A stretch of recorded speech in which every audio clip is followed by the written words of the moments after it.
Below Deck is one of the splashiest, most drama-filled franchises in the Bravoverse.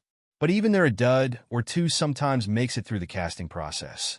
That has happened so many times, said Nadine Rajabi, an executive producer of the mothership series Below Deck, as well as spin-off series Below Deck Mediterranean and Below Deck Down Under. Speaking with Melissa Rivers on her Group Text podcast, Rajabi detailed meeting potential cast members who were so funny and had ideal work hard, play hard personalities during interviews, only for them to get on the boat and just freeze because of the cameras.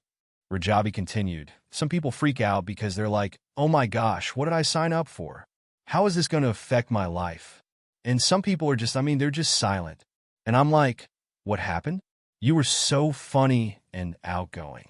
Adding that at the end of the day, there's absolutely nothing you could do, because unlike other reality series, Below Deck operates as a workplace within a workplace, which means you cannot fire them because once they're cast, then they're in the care of the captain.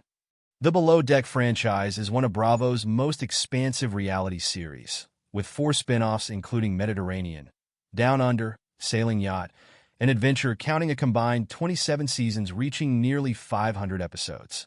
Rajabi is the showrunner on Mediterranean, the most successful of all the Below Deck spin-offs, so has played a critical role in casting many of the show's breakout stars, like Chef Ben Robinson and Captain Sandy Yawn.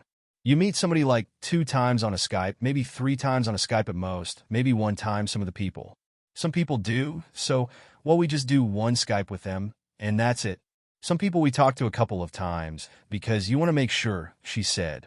I always say to them, be yourself, because if you try to be something that you're not, the camera is going to sniff it from a mile away. The camera never lies. But Rajabi's sage advice, she says, is too often ignored. The unavoidability of new cast members falling flat once the cameras start rolling is only one fire Below Deck producers are frequently called upon to put out. The franchise has also weathered its share of cast member firings for inappropriate behavior, accusations of sexual misconduct among the cast and crew, and even theft on the part of guests. Rajabi says that while Bravo has a whole department that does all the checks, you can't always know when they're lying on their CVs. She continues that that's when you run into these seasons that kind of become toxic. If somebody's trying to be something that they're not, or trying to start something, it's just like, why are they doing this?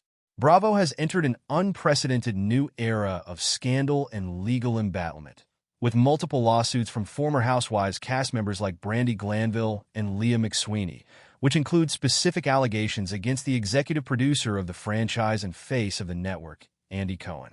Below Deck hasn't seen the same kind of network property infighting, but Rajabi does see issues creeping into the reality television format at large. I think it's lost its innocence, she says of the franchise. Back then, at the show's inception in 2013, it was truly yachties just doing a YOLO thing.